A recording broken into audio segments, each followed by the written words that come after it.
नरं चैव नरोत्तमं देवीं सरस्वतीं व्यासं ततो जयमुदीरहितं तं करोतिवाग्राणं पङ्गुलङ्घयते गिरिं यत्कृपातमहं वन्दे परमानन्दमाधवं निगमकल्पतरोर्गलितं फलम् स्वमुखात् अमृतद्रवसंयुतं पिबत भागवतं हर्षमालयमुरशिकाभिभावगाः ॐ व्यासं वसिष्ठनप्तारं सत्यपौत्रमकल्मषं पराशरात्मनं वन्दे सुगतातन्तपूर्भिः ओम व्यासाय विष्णुरूपाय व्यासरूपाय विष्णुरनो वै ब्रह्मनिधय वासिष्ठाय नमो नमः। ओम श्री परमात्मने नमः। ओम नमो भगवते वासुदेवाय। इलाले दशम स्कंध अध्याय 79 बर्तमान बल्लभबद्ध और बलरामकर तीर्थयात्रा कौरव पांडव युद्ध आरंभ है। युद्ध आरंभ हो जाते बलराम कहले मु निरपेक्ष रही से क्या समक्षे युद्ध करी क्या विपक्ष युद्ध समस्त बंधु हे सी हेनी तेणु मो बाटर पलि तीर्थयात्रा बाहर पलैले नई सारण्य जाकि पहुँचले। पहुँचला से मुनि ऋषि मान गोटे दीर्घ दिन व्यापिकी ज्ञान सत्र चलता ये रोमहर्षण बसिक कहते बलराम को देखिए समस्ते ठिया सम्मान जनइले किंतु रोमहर्षण ठिया से कथा बलराम लक्ष्य करी कुश रूप ब्रह्मास्त्र मारिदे। मारिदेला समस्त मुनि ऋषि मान कहले बर्तमान तुम्हें पाप ब्रह्म हत्या कर जेहेतु आम आयुष दे 1000 वर्ष पर्यंत ये चलता ज्ञान यज्ञ तार विघ्न आप कले ब्राह्मण बद्ध करदे। तेणु ये पापर प्रायश्चित करवा दरकार तीर्थ करके बुल कहीदेवा कितु ये गोटे इलोर पुओ बल्लल बोलिक राक्षस अच्छी के बध करके जातु ना आमको से हईराण कर अमावस्या एवं पूर्णमी दिन आसी ये रक्त मांस हाड़ मद मलमूत्र सब तो फिंगुकी ध्वंस कर कौन है देखा श्री सुखवास भगवान बर्तमान सुखदेव परीक्षित महाराज कहते ततः पर्वणि उपावृत्ते प्रचंड पार्श्वर्षण भीमे वायु बहुत राजन पूयबंधस्तु सर्वशः ये प्रकार कथा बता है कही ऋषि मैंने कहले कौन है पर्वणि उपावृते आसिक पहुँचीगला अमावस्या पूर्णमी कल पहुँचीगला। पहुँची जा फल प्रचंड पांशुवर्षण प्रचंड पांशु धूली धूली वर्षा भीम वायु अभूत प्रचंड पवन धूली वर्षा पूय गंधस्तु सर्वशय चारिड़े आमिष गंध पूज गंध है तत्तु अमेध्यमय वर्षम बल्लुलेन विनिर्मितम तापर अत्य भयंकर बंध मल वर्षा अहोत यज्ञशाणायां शो अन्न दृश्यत शूलधृग तापर से बर्तमान त्रिशूल धरिकी से ज्ञान यज्ञ सभा भर क्या तम विलोक्य बृहत कायम भिन्नांजन चयूपम तत्पर शिखाश्वश्रु दंष्ट्रुग्र भ्रुकुटी मुखम ताको देखिक बृहत कायम विराट शरीर भिन्नांजन चयूपम कज्जल भाया कला तप्तर शिखा श्मश्रु उत्तप्त तंबा भाया ତାର ଚୁଟି ଏବଂ ଦାଢ଼ି ମାନେ କଅଁଳା ବର୍ଣ୍ଣ, ଦଂଷ୍ଟ୍ରୁଗ୍ର ଭ୍ରୁକୁଟି ମୁଖ, ଭୟଙ୍କର ଦାନ୍ତ ଏବଂ ଭ୍ରୁକୁଟି ଭ୍ରୁଲତା କୁଟିଳ କ୍ରୋଧରେ এই প্রকার ହେଇକି ସଂସ୍ୱାର ମୁଷଳଂ ରାମ ପର ସୈନ୍ୟ ବିଦାରଣ ହଳଞ୍ଚ ଦୈତ୍ୟଦମନଂ ତେ ତୂର୍ଣ୍ଣଂ ଉପତସ୍ଥତୁ। এই କଥା ଯେତେବେଳେ ବଳରାମଙ୍କ ସମକ୍ଷରେ ସେ ଆଜି ପହଞ୍ଚିଛି ଜ୍ଞାନସତ୍ର ସ୍ଥଳରେ, ପ୍ରଭୁ ତାର ବିକଟାଳ ରୂପ ଦେଖିଲେ, ସାଙ୍ଗେ ସାଙ୍ଗେ ହଳ ଏବଂ ମୁଷଳକୁ ସ୍ମରଣ କଲେ। ବଳରାମ ତ ଅସ୍ତ୍ର ଧରିକି ବୁଲନ୍ତିନି ନା, ସ୍ମରଣ କରି ତାଙ୍କର ସେ ପଳେଇ ଆସିବେ। ହଳଞ୍ଚ ଦୈତ୍ୟ ଦମନମ୍, ଦୈତ୍ୟମାନଙ୍କୁ ଦମନ କରିବା ପାଇଁ ହଳ ଏକମାତ୍ର ଅସ୍ତ୍ର, ଏବଂ ସେ ସ୍ମରଣ କଲା କ୍ଷଣି ହଳ ମୁଷଳ ସବୁ ପହଞ୍ଚିଗଲା ଆସିକି। ତମାକୃଷ୍ୟ ହଳାଗ୍ରେଣ ବଲ୍ୱଳମ୍ ଗଗନେଚରମ୍ ମୁଷଳେନା ଅହନତ କ୍ରୁଦ୍ଧ ମୂର୍ଧ୍ନି ବ୍ରହ୍ମଦ୍ରୁହଂ ବଳ। ତାପରେ କଲେ କ'ଣ? ବଳରାମ ବ୍ରହ୍ମଦ୍ରୁହଂ, ବ୍ରାହ୍ମଣଦ୍ରୋହୀ, ବ୍ରହ୍ମଦ୍ରୋହୀ ସେ ବଲ୍ଲଳ ନାମ ରାକ୍ଷସକୁ, ଯିଏକି ଗଗନେଚର ଆକାଶରେ ଉଡ଼ିକି ପଳାଏ, ତାକୁ କ'ଣ ହଳର ଅଗ୍ରଭାଗରେ ହଳ ଲଗେଇକି ଟାଣିକି ଆଣିକି ମୁଷଳରେ ପିଟିଲେ ମୁଣ୍ଡକୁ। ସୋ ଅବତ ଭୂମି ନିର୍ଭିନ୍ନ ଲଲାଟୁ ଅଶ୍ରୁ ସମୁତ୍ସୃଜନ୍ ମୁଞ୍ଚନ୍ନାର୍ତ୍ତସ୍ୱରଂ ଶୈଳୋ ଯଥା ବଜ୍ରହତୁ ଅରୁଣଃ। ବର୍ତ୍ତମାନ ହଳରେ ଟଣା ହେଲା, ମୁଷଳରେ ପିଟାଣ ହେଲା, ଆଉ ସିଏ ରହିବ? ତେଣୁ ସେ ଅପତତ ଭୂମି ନିର୍ଭିନ୍ନ ଲଲାଟ, ତାର ଲଲାଟ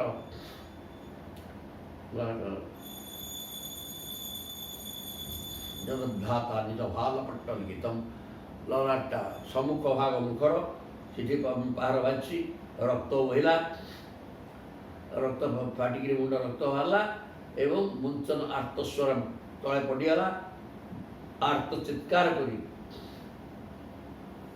ପର୍ବତ ଭଳିଆ ବଜ୍ରହତ ପର୍ବତ, ବଜ୍ର ଦ୍ୱାରା ଆଘାତ ପାଇଥିବା ପର୍ବତ ଭଳିଆ ଲୁହକିନି ତଳେ ପଡ଼ିକି ମଲା। ସଂସ୍ତୁତ୍ୟ ମୁନୟ ରାମ ପ୍ରଯୁଜ୍ୟା ବିତଥାଶିଷଃ ଅଭ୍ୟସିଞ୍ଚନ ମହାଭାଗା ବୃତ୍ରଘ୍ନମ୍ ବିବୁଧା ତଥା। ବୃତ୍ରାସୁରକୁ ମାରିଦେଲା ପରେ ଦେବତାମାନେ ଯେମିତି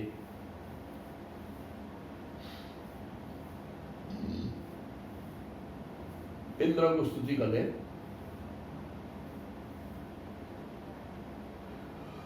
ସେଇମିତି ବୁଦୟ ମୁନିମାନେ ବଳରାମଙ୍କୁ ସ୍ତୁତି କଲେ। ପ୍ରଯୁଜ୍ୟ ଅବିତଥାଶିଷଃ, ତାଙ୍କୁ ଆଶୀର୍ବାଦ ଦେଇକିରି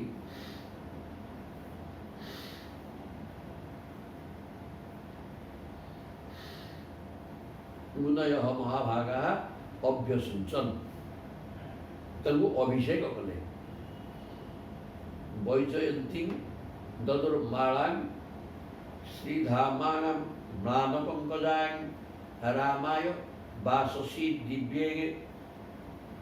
ଦିବ୍ୟାଭରଣାଞ୍ଚ।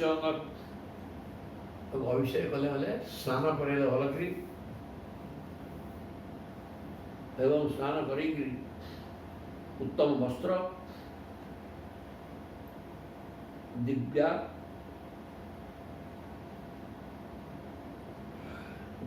ଆଭରଣ ମାନେ ଅଳଙ୍କାର ସବୁ,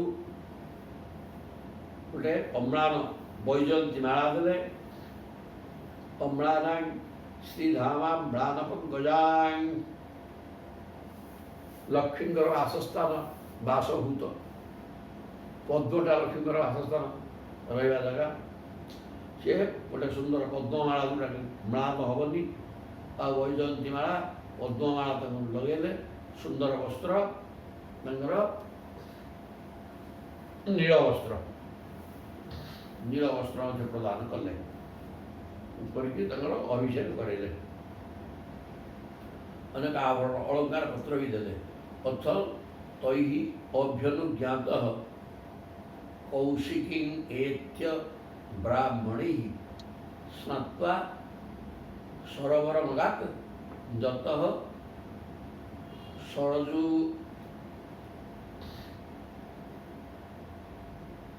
ସରଜୁରାଶ୍ରବତ୍।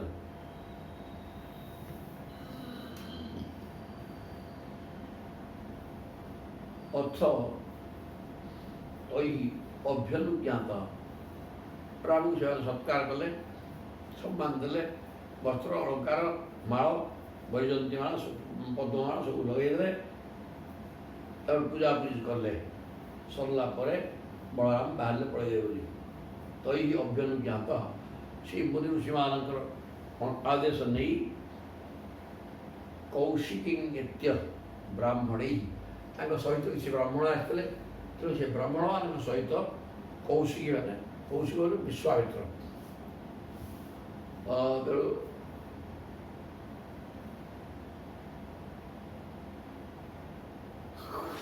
ସେଠି କୌଶିକୀ ଗୋଟେ ନଦୀ ମଧ୍ୟ, ସେ ନଦୀଟା କୌଶିକୀ ନଦୀ, ନଦୀ ପାଖରେ ଯାଇକି ପହଞ୍ଚିଗଲେ ବ୍ରାହ୍ମଣମାନଙ୍କ ସହିତ, ସେଥିରେ ସ୍ନାନ କଲେ। ସରୋବର ମଗାତ୍ ଯତଃ ସରଜୁ ଆଶ୍ରବତ୍, ତାପରେ ଗୋଟେ ସରୋବରରେ ପୋଖରୀ ପାଖକୁ ଗଲେ, ଯେଉଁ ପୋଖରୀରୁ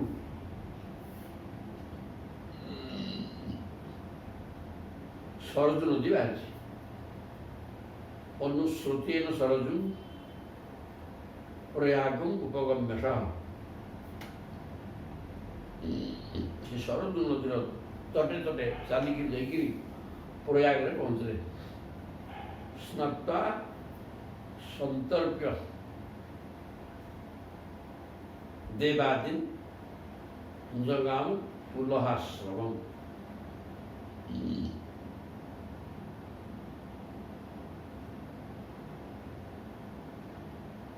ସରଜୁ ପ୍ରୟାଗଂ ଉପଗମ୍ୟ ସହ, ସରଜୁ ନଦୀର କୂଳେ କୂଳେ ଚାଲି ଚାଲିକି ଯାଇକି ପହଞ୍ଚିଲେ ପ୍ରୟାଗ ତୀର୍ଥରେ। ସେଠି ସ୍ନାନ କରିକି ସନ୍ତର୍ପ ପିତୃଦେବତା ମନୁଷ୍ୟ ସମସ୍ତେ ତର୍ପଣ କଲେ। ଜଗାମ ପୁଲହ, ତାପରେ ସେଠି ସରଜୁ ନଦୀ ତଟରେ ପୁଲହଙ୍କ ଆଶ୍ରମ, ପୁଲହଙ୍କ ଆଶ୍ରମକୁ ଯାଇକି ପହଞ୍ଚିଲେ। ଗୋମତୀଂ ଗଣ୍ଡକୀଂ ସ୍ନାତ୍ୱା ବିପାଶାଂ ଷୋଡ଼ ଆପ୍ଲୁତଃ ଗୟାଂ ଗତ୍ୱା ପିତॄନ୍ୟେଷ୍ଟ୍ୱାଗାତ୍ ଗଙ୍ଗା ସାଗର ସଙ୍ଗମେ। ତାପରେ ଗୋମତୀ, ଗଣ୍ଡକୀ,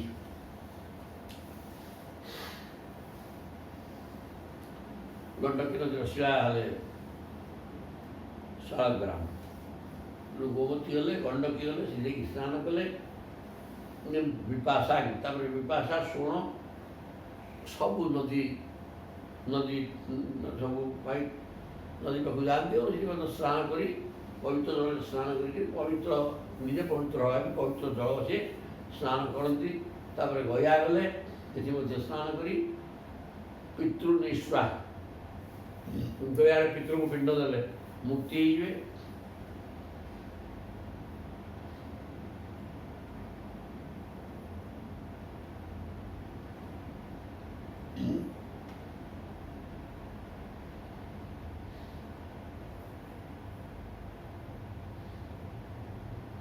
ଗୟା ଗତ୍ୱା, ଗୟା ଯାଇକିରି ପିତୃପୁରୁଷଙ୍କୁ ଖୁସି କରାଇଲେ।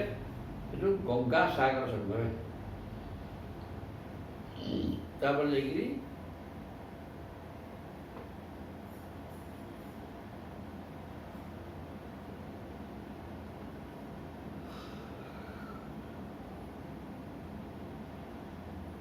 ଗଙ୍ଗା ସାଗର ସଙ୍ଗମ, ତାପରେ ଗଙ୍ଗା ସାଗର ସଙ୍ଗମ ଉଠିକି ପହଞ୍ଚିଗଲେ। ତୀର୍ଥ ମାନେ ତ ନଦୀ ଗୁଡ଼ାକ ସବୁ ନଦୀରେ ସ୍ନାନ କରିକିରି ଭାରତ ସାରା ସେ ବୁଲୁଛନ୍ତି ଆଉ ସବୁ ନଦୀ ପାଖକୁ ଯାଇକି ଗାଧେଇ ଯାଉଛନ୍ତି। କିଛି ବ୍ରାହ୍ମଣ ତାଙ୍କ ସାଙ୍ଗରେ ଅଛନ୍ତି ଆଉ ସେଠୁ ଯାଇକରି ଗଙ୍ଗାସାଗର ସମୟରେ ପହଞ୍ଚିଲେ। ଉପସୃଶ୍ୟ ମହେନ୍ଦ୍ରାଦ୍ରୌ ରାମଂ ଦୃଷ୍ଟ୍ୱା ଅଭିବାଦ୍ୟ च सप्त गोदावरी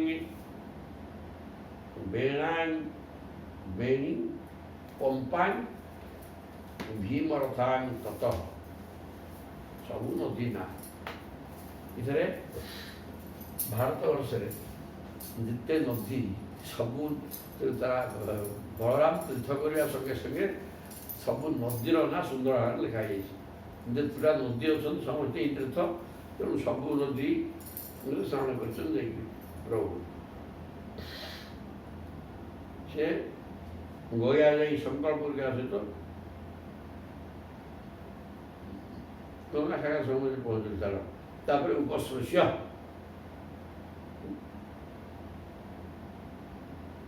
सबुठी सबू नदी जाइए स्नान करते जल आचरण कर महेन्द्राद्रौ महेन्द्र नाम अध्ययन पर्वत पर्वत उपरे रामं दृष्टा अभिवाद्य च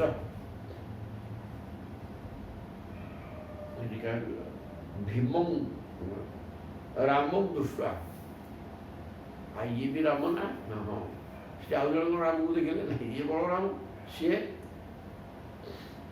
परशुराम राम तो परशुराम तेणु बर्तमान महेन्द्र पर्वत परशुराम तपस्या करते से पहुँच जाते पहुँच जाकि राम अभिवाद्य ये अभिवादन जन प्रणाम कले सप्त गोदावरी बेणा गोदावरी बेणा पंपा गोटे सरोवर भीमरथा सब नदीर ना ये सबुथे सबू नदी की देखिले एवं स्नान कले नदी स्नान कले तो पवित्र है। स्कंदं दृष्ट्वा ददौ रामः श्रीशैलं गिरिशार्ध्यं द्रविडेषु महापुण्यं दृष्ट्वाद्रिं वेंकटं प्रभु तापर स्कंदं दृष्ट्वा स्कंद माने कार्तिकेय कार्तिकेय को दर्शन करने राम गिरीशार गिरीशो गिरीशोमृह गिरीश शिवशंकर तंकर आड़ माने गृह श्रीशैल तंकर घर आस गोटे कैलाश श्रीशैल तो श्रीशैल शिव रहा स्थान तेणु पाखे स्कंद अच्छा कार्तिकेय तेणु सी कार्तिकेय को देखापी श्रीशैल थिबा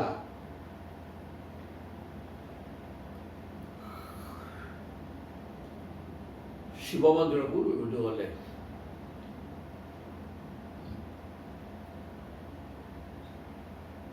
से महादेव निवास स्थान श्रीशैल दर्शन कले महादेव श्रीशैल रही तो सी महादेव को दर्शन करने सहित स्कंद कार्तिकेय को दर्शन कले द्रविडेषु महापुण्यम दृष्ट्वाद्रि वेंकटं प्रभु तापर द्रविड़ देश में पहुंचे तिरुपति द्रविड़ में तिरुपति फिर वेंकटम विष्णु एवं से कांचीपुरम तिरुपति बालाजी वेंकटेश्वर बोले तिरुपति लेकिन बालाजी के दर्शन कले से मंदिर सब चला आजकल मंदिर में भागवत लिखाई से तिरुपति बालाजी के मंदिर चला जोटा दर्शन कले काम काम कुश्री मुकुरी कांची कावेरी सरित बरांग श्रीरंगाख्यम महापुण्यम जत्र सन्निहितो हरि। प्रत्येक पवित्र तीर्थस्थान जो भगवान श्री विग्रह अच्छी नदी अच्छे और श्री विग्रह प्रभु रही से प्रकार स्थान सब बुलूँ। काम उष्णी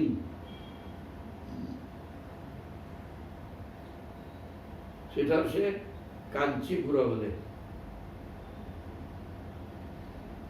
काम कुष्णपुरी कांची कांचीपुर पहुँचले कावेरी सरित बराग जो कांचीपुरी निकट में कावेरी नदी प्रवाहित होती कावेरी नदी तीर्थ तुलसी जी की कावेरी स्नान कले कांचीपुर बोले शिव कांची विष्णु कांची शिव अच्छा विष्णु भी अच्छा एवं से कावेरी नदी वही कावेरी स्नान कले श्रीरंगाख्यम महापुण्यम श्रीरंगापत्तनम तापर श्रीरंग क्षेत्र भगवान विष्णु सदा विराजमान कर श्रीरंगाख्यम महापुण्यम श्रीरंगा नाम को अत्यंत पवित्र स्थान जो भगवान विष्णु श्री विग्रह पूजा होती से जगह श्री प्रभु दर्शन कले ऋषभाद्री हरे क्षेत्र दक्षिणा मथुरा तथा समुद्रम सेतु भगवत महापातकनाशनम तापर सेठार बाहरी से विष्णु भगवान क्षेत्र ऋषभ पर्वत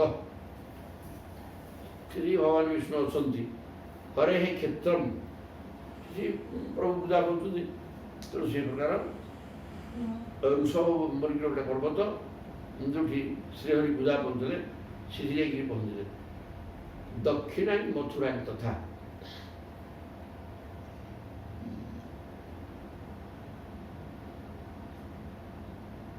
दक्षिण मथुरा तथा बड़ बड़ महापाप विनाश कर देउथवा सेतुबंध देकी पहुँच गए समुद्र सेतु दक्षिण दक्षिण से जाऊँ भारत कण कण दक्षिण दक्षिण माड़ी माड़ी चलले पहुँच गए समुद्र भितर राम जो सेतु करते सेतु अगमत महापातकनाशनम सेतुबंध रामेश्वर सीधे पहुँच गए जुटी गले से स्नान भी गले तीर्थ जगह तीर्थ जगह स्नान कर प्रमाण दियंती भागवत तीर्थ बुलिक स्नान करी विष्णु शिव को दर्शन कले समस्त पाप खंडन हो जाए ब्रह्महत्या भाया पाप खंडन हो जाए एक कथा बलराम ए प्रकार करी पाप मुक्ति कले तेणु ये सूचना दिगला जी कर सी तार पाप मुक्ति तत्र अयुत मदात धेनु ब्राह्मणीभ्य हलायुध क्रतुमाणम ताम्रपर्णिंग मलयंच कुलाचलम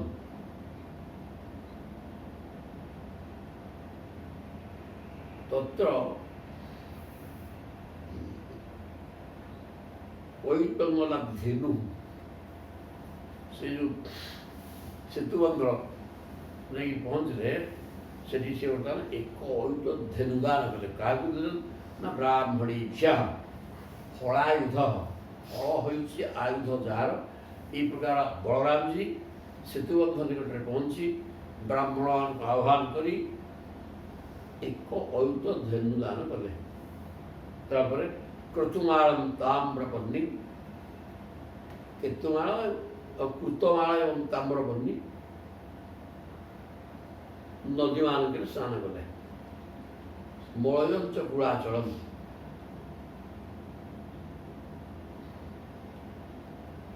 ମଳୟ ପର୍ବତକୁ ଚାଲିଲେ। ମଳୟଞ୍ଚ କୁଳାଚଳ ମାନେ ପର୍ବତ, ମଳୟ ପର୍ବତକୁ ଚାଲିଲେ। କୃତମାଳ ଏବଂ ତାମ୍ରପର୍ଣ୍ଣି ସ୍ନାନ କରି ଚାଲିଲେ ମଳୟ ପର୍ବତ। ତତ୍ର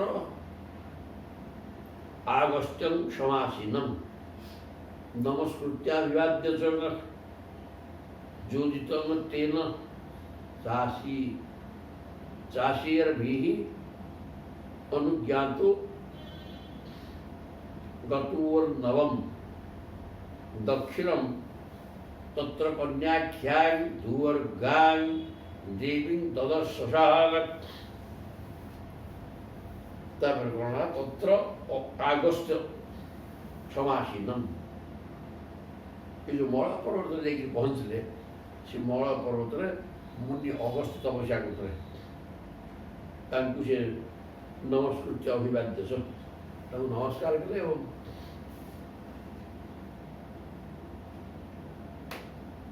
अगस्त्य आशीर्वाद और अनुमति नहीं,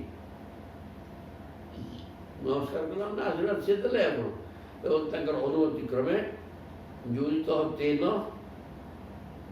चाषीर्भिः अनुज्ञात गत अर्जवम, आदेश नहीं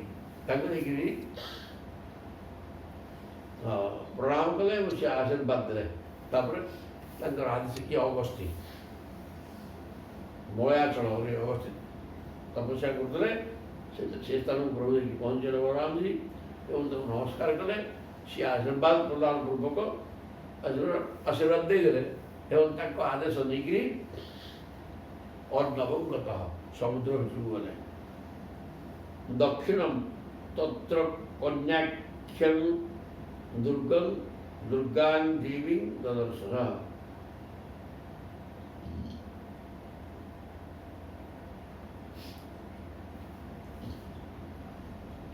दुर्गा देवी की जगह लिखे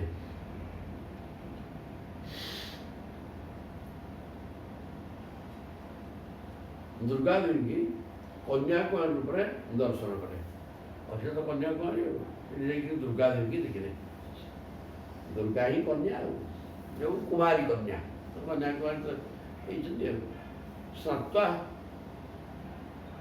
ततः फाल्गुनमासाद्य पंचाक्षर समुत्तमं विष्णु सन्निहितो यत्र स्नात्वा स्पृशद गवायुतम धनुदान कले। ततः फाल्गुनम आसाद्य, तापरे से फाल्गुन गोटे तीर्थ, फाल्गुन गोटे मास भी अच्छी, से मास कि दरकार नहीं, फाल्गुन तीर्थ अर्जुन ना फाल्गुनी, फाल्गुन फाल्गुनी तेणु फाल्गुन गोटे तीर्थ। फाल्गुन आसाद्य से पहुँची पंचाक्षर समुत्तम, पंचाक्षर गोटे तीर्थ, फाल्गुन गोटे तीर्थ, तेणु से सब स्नान कले। विष्णु सन्निहित यत्र, ये सब तीर्थ सब विष्णु मंदिर अच्छी, तेणु से नदी स्नान कर पवित्र हेले, मंदिर दर्शन कले, प्रभु को दर्शन देखिले। यत्र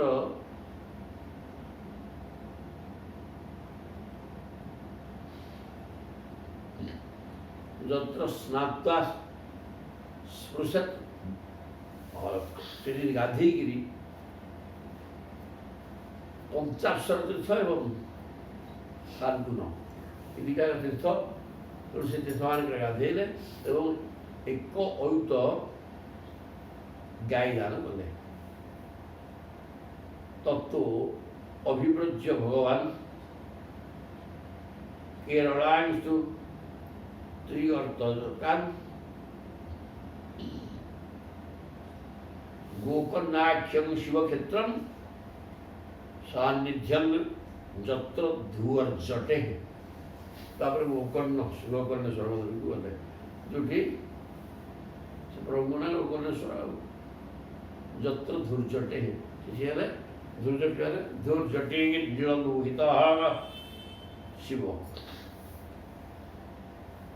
ततो अभिव्रज्य भगवान केरलांतु त्रिगर्तकान् तापरे बलराम जाइकिरी त्रिगर्त देशरे पहुँचले सेटा केरल केरल रे गोटे त्रिगर्त अछि केरल त्रिगर्त देश होइकिरी भगवान शिव क्षेत्र गोकर्णेश्वर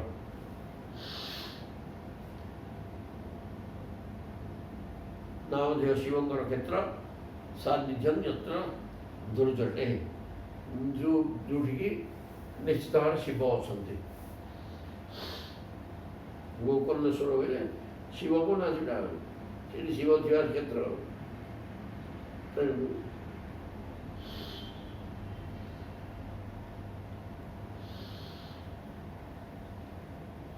गोकर्णाख्यं शिव क्षेत्र सान्निध्यम यत्र धूर्जटे गोकर्णेश्वर थे श्री शिव आर्ज्यान द्वैपायनी दृष्ट्वा सुपारकमगात् बलः तापिं वयोश्रींगी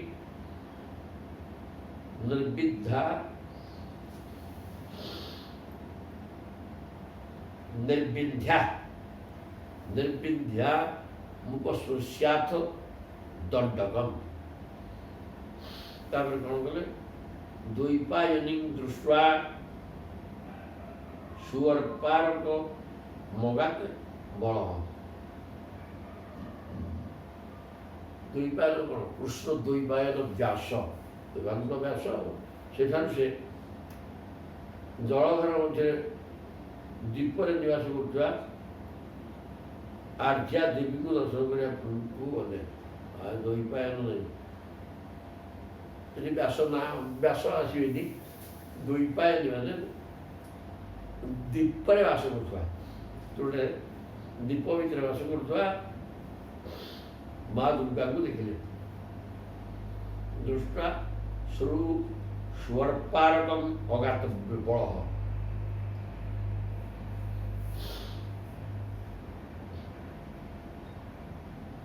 से ही दीपर बाहर से स्वर्पारक क्षेत्र को गले तापी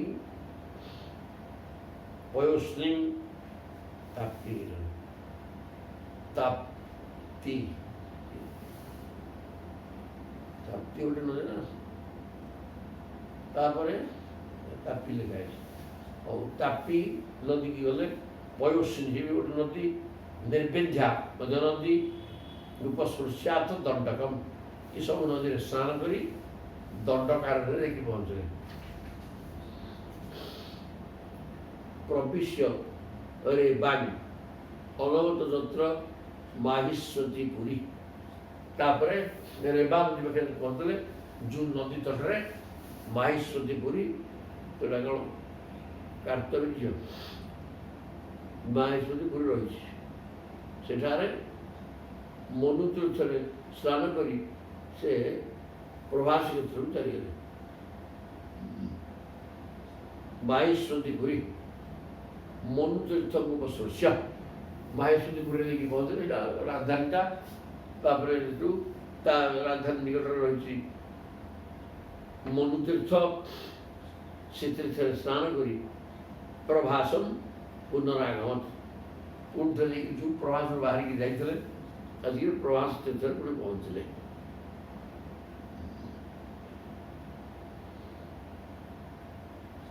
श्रुत्वा द्विजैः कथ्यमानं कुरुपाण्डव संयुगे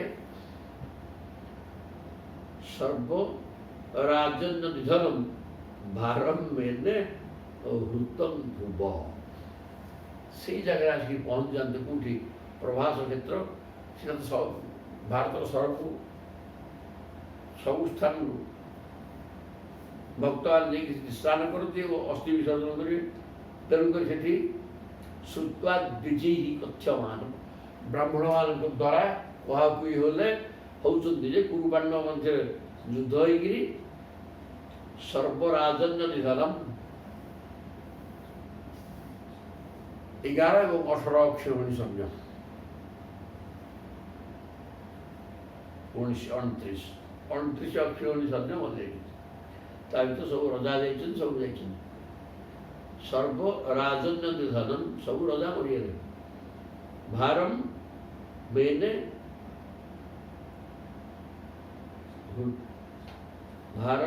ଭୂତମ୍ ଭୁବ ତେଣୁ ଏ ଶୁଣିଲା ପରେ प्रभु चिंता करें जहाँ हो पृथ्वी जो दुर्जन मान द्वारा भाराक्रांत होता से अन्याय अत्याचार माँ पृथ्वी ओजनिया हो जाते दुर्जन मान अत्याचार ही पृथ्वी की भाराक्रांत कर दिखती तेणु ये सब 29 अक्षौहिणी सैन्य मरीगले दुर्जन गुड़ाक तेणु पृथ्वी उच्छ्वास हो जाता बलराम अनुभव कले कारण सी पृथ्वी हल्का करने तो अवतार नहीं ना तेणु सी खुशी हो स भीम दुर्योधन यो गदाभ्यां युध्यतु मृधे 12 ईश्वर विनशनम जगाम जदुनंदन हन ये सब सैन्य सब मरीगले किंतु वर्तमान भीम एवं दुर्योधन उभयों मध्य लड़ाई चलती एक कथा जो शुणिदे कौन कले युद्ध तु मृधे मृध माने संग्राम क्षेत्र युद्ध क्षेत्र चलती युद्ध बोल जानी 12 ईश्वर बारण करने युद्ध बंद कर बंद करने उद्देश्य युद्ध कि अटके से चिंता करी विनशनम जगाम जदुनंदन जदुनंदन भगवान बलराम जी युद्ध बंद कर विनाश उद्धार करने दुर्योधन लगे किए गोटे मरगला नहीं समस्त मरे कहीं पंचईदवा युद्ध बंद करवा गले क्या बंद हो कथा चिंता करके कहीं शुणे युधिष्ठिर तु तम दृष्टा जमु कृष्णार्जुनौ अपि अभिभाव्या भवन्तु श्रीं अहवन्तु श्रीं किं विवक्षु इहागतः युधिष्ठिर तु तम दृष्टा युधिष्ठिर देखे बलराम पड़े जमु जम माने जाड़ा पोखी नकुल सहदेव कृष्ण अर्जुन समस्त देखिले किए बेसी किए ना केती तो थे भीम को ये रुद्र रही युधिष्ठिर नकुल सहदेव कृष्ण अर्जुन ये पांच भाई कृष्ण ठीक थे दुर्योधन लड़े दुर्योधन तो किए ना देख कि अभिवाद्य अहवन्तु श्री ये समस्ते अभिवादन जड़े बलराम तो समस्त बड़ एवं बड़ ठाकुर सी अभिवादन समस्त कले किं विवक्षु इहागत ये कौन कहू यहाँ तो समस्त चिंता कले ये कड़े तीर्थ कर भगवान तो आग चिंता करूँ ना ये तो कड़े गोटे पड़े तीर्थ करी कहीं आसली ये कथा भगवान चिंता कले किं विवक्षु वक्तुम इच्छा विवक्षा कौन कही पहुँचीगले बलराम को देखिए प्रकार चिंता कले तापर गदा पाणी उभौ दृष्टा संरब्धौ विजयी शिरौ मंडलानि विचित्राणि चरन्ति विदम चरन्तौ इदम अब्रवीत् देवतन सब चरन्तौ इदम अब्रवीत् गदा पाणी उभौ दृष्ट्वा दिजणाक धरछन् जोड़े गदा उभौ माने भीम दुर्योधन दिजणाक दुईटा गदा धरिकी संग्रब्धौ विजयी शिरौ ये कुछ मुहूर्त विजय कर समस्त विजय इच्छा रही ये प्रकार भयंकर गदा धरिकी तुमूल पिटापिट युद्ध चलती गदा युद्ध मंडलादि विचित्राणी दीपट दिजणा रही गोटे छोट गति कर गदा किए पूजा को पिटियो सेगुड़ाक मार्क करी पिटे ना तेणु से गोटे मंडलाकार मंडल कौन हिरी बुले अर्धवृत्ताकार बुलुंट एवं चारिपटे बुले एमती बुलाबुली पिटापिटी होती गदा धरिकी दिजणा परस्पर बुझिया लक्ष्य ये कहते मुझे बुझी सी समझा बुझी यही प्रकार होकर मंडलानि विचित्राणि चरन्तौ इदम अब्रवीत भीम एवं दुर्योधन मंडलाकृति बुली परस्पर को छकाची गदार पिटिया लक्ष्य बुलुंट एवं जीवन मूर्छा युद्ध दिजणा को चाहते आम जय कर जय करूँ उभय जय जय इच्छा प्रचंड युद्ध लगी तेणु से दुई को इदम अब्रवीत कह राम राम अब्रवीत बलराम तम कहले जुवान तुल्य बड़ऊ वीरऊ हे राजन हे मृकुदर राजन नहीं कि रजा 80 खंड रजा धृतराष्ट्र खंडे राज्य अच्छे धृतराष्ट्र राज्य टाइगर दुर्योधन तेणु बर्तमान राजन बोली कहले जुवान तुल्य बड़ू तुम्हें दिजणाक कि क्या कम नुह दिजणा समान बड़ वीरऊ दिजणाक वीर पुरुष तेणु हे राजन हे मृकुदर दुर्योधन को राजन बोली कहले मृकुदर भीम ये दिजणा को कहते बलराम एकम प्राणाधिकम मन्ये एवं दिजणाक मोर प्राण ठार तुम्हें मो प्राण ठार तुम्हें दिजण मो अधिका कारण दुर्योधन टाक सी शिष्य तेणु भल पाते भीम तो पुओ भाई तेणु दिजणाक मो प्राण ठार अधिका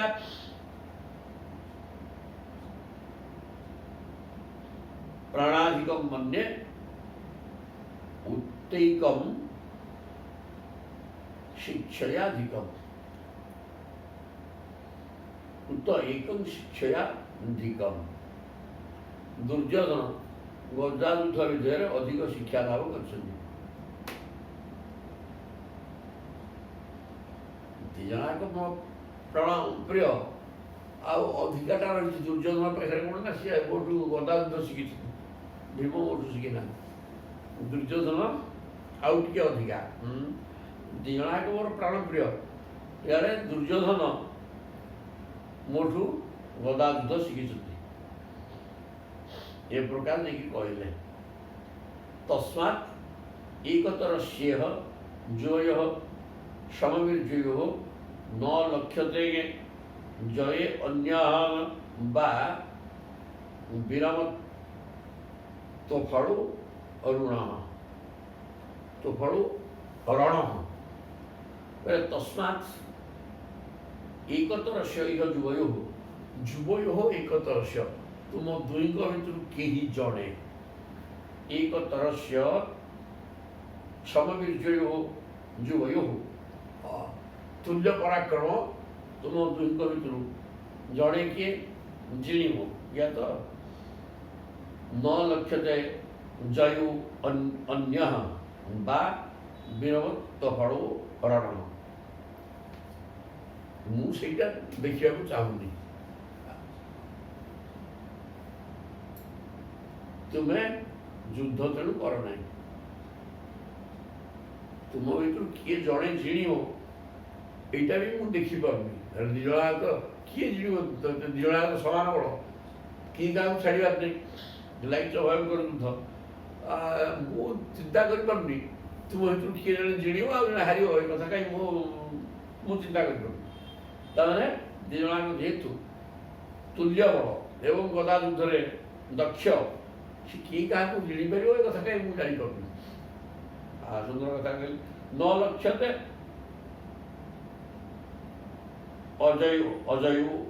ଜୟୋ ଅନ୍ୟ। ମୁଁ ଲକ୍ଷ୍ୟ କରିପାରୁନି କିଏ ଜଣେ ତମ ଭିତରୁ ଜିଣିବ, କାହିଁ ମୁଁ ସେଟା ଜାଣିପାରୁନି। ତେଣୁ ବିରମତୁ ଅଫଳ ରଣ। ତେଣୁ ଏ ରଣ ସଂଗ୍ରାମରେ କିଛି ଫଳ ମିଳିବନି, ଏଥିରୁ ବିରତ ହେଇଯାଏ, ବନ୍ଦ କରିଦିଅ ଯୁଦ୍ଧ। ଯାହା ତ ହେବା କଥା ହେଲାଣି, ସମସ୍ତେ ମରିସାରିଣି, ତ ତୁମେ ଦୁଇ ଜଣ କାହିଁ ଯୁଦ୍ଧ କରିକି କେବେ କିଏ ତୋ ଭିତରୁ କିଏ ଜଣେ ଜିଣିବ ଏ କଥା ମୋ ହିସାବରେ ନାହିଁ। ଆଉ ତେଣୁ ଯୁଦ୍ଧ ବନ୍ଦ କର, କିଛି ଲାଭ ନାହିଁ, ଏଇଟା ନିଷ୍ଫଳ ଯୁଦ୍ଧ। न तद्वाक्यं जगृहतुः बद्ध वैरौ नृपार्थवत् अनुस्वरन्ति इव अन्योन्यं दुर्गतं दुष्कृतानिच। न तद्वाक्यं जगृहतुः। बलराम के प्रकार कथा किए शुणिले कहीं सी कौन छोटिया कथा सी जो दुटा दुजणाक लगी किए क्या छाड़ कि छाड़ा अवस्था शीत नाला। तेणु ये बलराम कहतु जी भी कहू कथा से ग्रहण कले ना। बद्ध वैरौ नृपार्थवत। ये परस्पर शत्रुता भयंकर शत्रुता भर था कहीं दुर्वृत्तम परस्पर खराब कथा कहुई मर्मभेदी कथा सहित दुष्कृता दुर्योधन अनेक दुष्कृत कर सभा मध्य द्रौपदी को उल्लग्न करने भाया कथा दुर्योधन कर भीम युद्धरे तोते विनाश कर प्रतिज्ञा कर। तेणु ये प्रकार जो रही कथा क्या छाड़ कि छाड़े बेणी बंधा द्रौपदी सी कहे दुर्योधन रक्त आसिले बेणी बंधा हम ना हबार प्रश्न ना। ये सब अनेक कथा भर रही। तेणु किए क्या छाड़ार नहीं। बलराम कथा कहीं ग्रहण करे नहीं। परस्पर को युद्ध होकर अस्त्र द्वारा आघात होता शरीर क्षत पुणी थे पूर्ण हो जाए, किंतु हृदय को बाधिला भाया कथार जो हृदय आघात पाइला सी तो क्षत पूर्ण हेनी ना। तेणुक ये परस्पर कठोर कथा कहते से भूली पाना। आज तो हम शेष तो करवा आज भीम को मुझे मारिली न मारला पर्यटन युद्ध बंद करें सी भी भीम चिंता करा न मला पर्यंत इटा मले नहीं युद्ध बंद। ये आम स्त्री तुम जंग देखा बस आसिक तेणु सी जंग को भांगे लक्ष्य अच्छे प्रतिज्ञा कर। तेणु किए क्या छाड़ दिष्टम तदनु अन्मान राम द्वारावती जदु उग्रसेनादि प्रीति जानती भी समुपागत दिष्टम तदनु शुद्ध अनुमन्मान। बलराम जानिए से दुईकर प्रारब्ध विषय शुद्ध को टाणी दिष्टम दिष्ट माने दैव प्रेरणा। ये बापा ये युद्ध बंद कर कहले हेनी बलराम बुझीगले बोले ये प्रारब्ध दिष्टम प्रारब्ध विधि निर्दिष्ट विधिर विधान हूँ युद्ध ये करेंगे गोटे किए मरगला विधिर विधान प्रारब्ध ये निर्देश देती। तेणु ये युद्ध बंद हेनी। राम द्वारावती जदू द्वारका गला ये हेनी मु कथा कहले शुणुना हेनी कहीं बस चलले उग्रसेनादि प्रीति ज्ञाति भी समुपागत दीर्घ दिन बुद्धि तीर्थ कर। तेणु बलराम को देखिक उग्रसेन प्रभृति प्रीति अत्यंत खुशी होगले ଦୀର୍ଘ ଦିନ ପରେ ଆସିଥିବାରୁ ଜ୍ଞାନ୍ତି ବି ସमुପାଗତ ସମସ୍ତେ ଆସିକି ମେଢ଼ିଆରେ ବଳରାମ ପାଖରେ କୁଆଡ଼େ ପଡ଼ିଥିଲେ ଆସିଗଲେ ଆଉ। ତମ୍ ପୁନଃ ପୁନର୍ନୈମିଷం ପ୍ରାପ୍ତଂ ଋଷୟୋ ଅଜାଜୟନ ମୁଦା କର୍ତ୍ତଙ୍ଗମ୍ କ୍ରତୁଭିଃ ସର୍ପୈଃ ନିବୃତା କ୍ଷୀର ବିଗ୍ରହମ୍ ସ ପୁନଃ ନୈମିଷం ପ୍ରାପ୍ତମ୍। ସେଠାରୁ ବଳରାମ ପୁଣି ନୈମିଷାରଣ୍ୟକୁ ଯାଇକି ପହଞ୍ଚିଗଲେ। ଉଗ୍ରସେନ ଦର୍ଶନ କରିକି ତାଙ୍କ ଦ୍ୱାରା ଆଦୃତ ହେଲେ ଏବଂ ନୈମିଷାରଣ୍ୟରେ ପହଞ୍ଚିଲେ। ପ୍ରାପ୍ତ ଋଷୟୋଃ ଅଜାଜୟନ ମୁଦା, ସେଟା ଋଷିମାନେ ଯୁଦ୍ଧାଦିରୁ ନିବୃତ୍ତ ହୋଇଥିବା ବଳରାମଙ୍କ ଦ୍ୱାରା ସବୁ ପ୍ରକାର ଯଜ୍ଞ ସାଦର ସମ୍ପନ୍ନ କରାଇଲେ।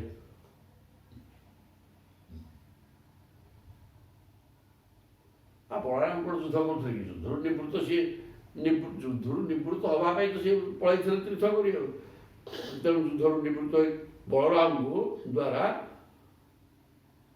ସବୁ ପ୍ରକାର ଯଜ୍ଞ ସାଦର ସମାପନ। ଯଜ୍ଞଟା ସରିଗଲା ନାହିଁ, ସବୁ ଜିନିଷ ଆରମ୍ଭ ହୁଏ ଏବଂ ସରିବାକୁ ବାଧ୍ୟ। ତେଣୁ ବଳରାମଙ୍କ ଦ୍ୱାରା ପୂର୍ଣ୍ଣାହୁତି କରିକି ସେ ଯେଉଁ ଜ୍ଞାନ ଯଜ୍ଞ ଚାଲିଥିଲା, ଜ୍ଞାନ ଯଜ୍ଞକୁ ଶେଷ କଲେ। ସର୍ବୈଃ ନିବୃତାକ୍ଷୀର ବିଗ୍ରହମ୍ ତେଭ୍ୟଃ ବିଶୁଦ୍ଧ ବିଜ୍ଞାନମ୍ ଭଗବାନ୍ ବ୍ୟତରତ୍ ବିଭୁଃ ଯେନୈବାତ୍ମନ୍ୟତୁ ବିଶ୍ୱଂ ଆତ୍ମାନଂ ବିଶ୍ୱଗମଂ ବିଦୁଃ। ସର୍ବସମର୍ଥ ଭଗବାନ ବଳରାମ ସେହି ମୁନି ଋଷିମାନଙ୍କୁ ବିଶୁଦ୍ଧ ତତ୍ତ୍ୱଜ୍ଞାନ ଉପଦେଶ ଦେଲେ। ତେଭ୍ୟଃ ବିଶୁଦ୍ଧ ବିଜ୍ଞାନମ୍ ଭଗବାନ୍ ବ୍ୟତରତ୍ ବିଭୁଃ। विभु कि प्रभु मालिक स्वामी भगवान बलराम तेज ने से मुनि ऋषि मानू चतुर्थी एक वचन से चतुर्थी चिन्ह। तेणु मुनि ऋषि मानू विशुद्ध विज्ञान ज्ञान बोले अनुमान ज्ञान, विज्ञान माने विशेष ज्ञान अनुभव ज्ञान। तेणु ब्रह्म संपर्कित अनुभव ज्ञान को बलराम से मुनि मान को कहले। ब्रह्म ज्ञान कहले जोटा कि प्रभु निज अनुभव कर अनुभव कथा गुड़ा कहले। जेनैव आत्मन्यतु विश्वं आत्मान विश्व विदुः। तापर से उपलब्धि कले जे आत्मा भितर सकल ब्रह्मांड रही एवं आत्मा सकल ब्रह्मांड जेन एव आत्मनि अदह विश्वम। आत्मनि सप्तमी होती आत्मा भितर सब माने परमात्मा भितर समस्त जगत रही। विश्वम आत्मान विश्वगम विदुः एवं आत्मा मध्य समस्त विश्वर भितर थिया जीवों भितर रही। जीवात्मा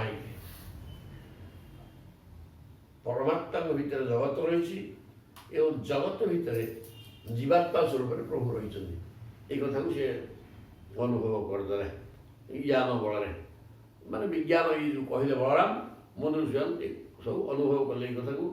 तापर स्वपत्न्या बभृत स्नात ज्ञाति बंधु सुहृदृत रेजे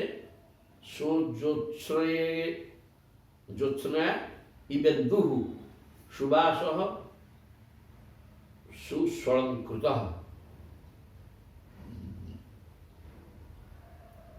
बलराम निजर पत्नी रेवती सहित यज्ञांत स्नान कले। रेवती कथा उठी गोटे शब्द कहला इटी गोटे सरा आसला ये। स्वपत्न्य बभृत स्नात ज्ञाति बंधु सुहृदृत। प्रभु जी रेवती सहित जाइछन्ति एवं यज्ञ ज्ञान यज्ञ चलता से ज्ञान यज्ञ समाप्त करागला। ज्ञाति बंधु सुहृदृत रेजे ज्योत्स्ना ଜ୍ୟୋତ୍ସ୍ନୟା ଇନ୍ଦୁ ଇବ। ଆଉ ସିଏ ତ ଶୁଭ୍ରବର୍ଣ୍ଣ କିଏ ବଳରାମ, ତେଣୁ ଶୁଭ୍ରବର୍ଣ୍ଣ ହେଇଥିବା ହେତୁ ଚନ୍ଦ୍ର ଭଳିଆ ଶୋଭମାନ ହେଲେ। ଅବଭୂତ ସ୍ନାନ ବୋଇଲେ ଯଜ୍ଞାନ୍ତ ସ୍ନାନ, ଯଜ୍ଞ ସରିଗଲା ପୂର୍ଣ୍ଣାହୁତି ଦେଇକିରି ତାପରେ ଯାଇକିରି ସ୍ନାନ କଲେ। ସ୍ନାନ କରିକିରି ଚନ୍ଦ୍ର ଭଳିଆ ଶୋଭମାନ ହେଲେ। ଆଜି ଚନ୍ଦ୍ର ଯେହେତୁ ଧଳା ଆଉ ସୁବାସ ସୁଷ୍ଠୁ ଅଳଙ୍କୃତ, ଉତ୍ତମ ବସ୍ତ୍ର ପରିଧାନ କରି ଅଳଙ୍କାର ଦ୍ୱାରା ମଣ୍ଡିତ ହୋଇ ରେବତୀ ରମଣ, ରେବତୀଙ୍କ ସହିତ ବଳରାମ ଶୋଭା ପାଇଲେ। ଇଦୃ ବିଧାନ୍ୟ ସଂଖ୍ୟାନି ବଳସ୍ୟ ବଳଶାଳିନଃ ଅନନ୍ତସ୍ୟାପ୍ରମେୟସ୍ୟ ମାୟାମର୍ତ୍ୟସ୍ୟ ସଅନ୍ତି। ଏହି ପ୍ରକାର ବଳରାମଙ୍କର ଅନେକ ବଳଶାଳିନଃ, ସବୁଠାରୁ ବଳୁଆ ସେ ତ, ତାଙ୍କ ନାଁ ସେଥିପାଇଁ ବଳ। ତେଣୁ ବଳଦେବଙ୍କର ଏହି ପ୍ରକାର ଅସଂଖ୍ୟ କର୍ମ, ଅନନ୍ତସ୍ୟ ପ୍ରମେୟସ୍ୟ, ସିଏ ହେଉଛନ୍ତି ଯେ ସେ ତ ଅନନ୍ତ ନାୟକ ନା, ତେଣୁ ଅନନ୍ତ ଯାହା କର୍ମର ଅନ୍ତ ନାହିଁ ଏବଂ ଅପ୍ରମେୟ, କେହି ଜ୍ଞାନ ବଳରେ ତାଙ୍କୁ ଧରିପାରିବ ନାହିଁ। ଏହି ପ୍ରକାର ମାୟା ମର୍ତ୍ୟସ୍ୟ, ମାୟା ଯୋଗ ମାୟାକୁ ଆଶ୍ରୟ କରି ମର୍ତ୍ତ୍ୟରେ ମାନବ ଲୀଳା କରୁଥିବା ବଳରାମଙ୍କର ଏହି ପ୍ରକାର ଅସଂଖ୍ୟ, ସେ ଅସଂଖ୍ୟ ଖେଳାଳୀଳା ଏମିତି କରିଛନ୍ତି। ଏଗୁଡ଼ାକ ମାୟାରେ ମର୍ତ୍ତ୍ୟମଣ୍ଡଳରେ ମାନବ ଲୀଳା କରୁଛନ୍ତି ମନୁଷ୍ୟ ଆକୃତ ଦେଇକିରି। ଆଉ ଯେ ସ୍ମରିତ ରାମସ୍ୟ କର୍ମାଣି ଅଦ୍ଭୁତ କର୍ମଣଃ, ଶିବ କୃଷ୍ଣ ଯେମିତି ଅଦ୍ଭୁତ କର୍ମା, ଇଏ ବି ସେମିତି ଅଦ୍ଭୁତ କର୍ମା। ତେଣୁ ସେ ଅଦ୍ଭୁତ କର୍ମା ରାମଙ୍କର ଚରିତ୍ର ଯିଏ ଶୁଣେ, ଅନୁସ୍ମରେତ୍ ସାୟଂ ପ୍ରାତଃ ଅନନ୍ତସ୍ୟ ବିଷ୍ଣୁ ସ ଦ୍ୱୈତୋ ଭବେତ୍। ସନ୍ଧ୍ୟା ଏବଂ ସକାଳେ ଯିଏ ବଳରାମଙ୍କ ଚରିତ୍ରକୁ ଶୁଣେ, ସେ କ'ଣ ହେବ? ବିଷ୍ଣୁ ଦ୍ୱୈତୋ ଭବେତ୍, ଭଗବାନ ବିଷ୍ଣୁଙ୍କର ଅତ୍ୟନ୍ତ ପ୍ରିୟ ପାତ୍ର ହେଇଯିବ ସେ ସକାଳ ସନ୍ଧ୍ୟା ଶୁଣିଲେ। ଇତି ଶ୍ରୀମଦ୍ ଭାଗବତ ମହାପୁରାଣେ ପାରମହଂସ୍ୟାଂ ସଂହିତାୟାଂ ଦଶମ ସ୍କନ୍ଧେ ଉତ୍ତରାର୍ଦ୍ଧେ ବଳଦେବତୀ ଅର୍ଥଦାପ୍ତା ନିରୂପଣଂ ନାମି ଊନଷିତିତମୋऽଧ୍ୟାୟଃ। ତାପରେ 80